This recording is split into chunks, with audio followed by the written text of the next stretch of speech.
सॼे सिंध जी सरकारी अस्पतालनि में डेंगी जा 50 नवां मरीज़ दाख़िल।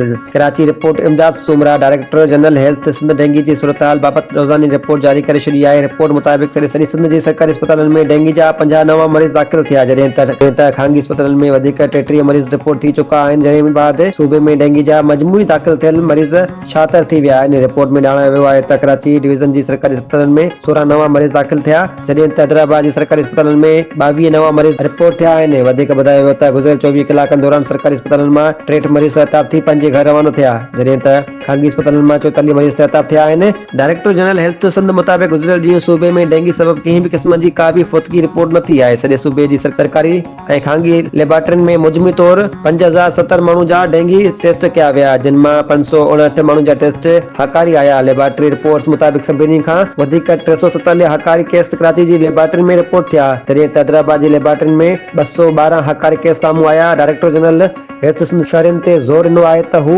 एहतियाती तदबीरूं अख़्तियार कनि ऐं जॾहिं डेंगी जूं अलामतूं ज़ाहिर थियनि त फौरन वेझे अस्पतालनि सां राबितो कनि।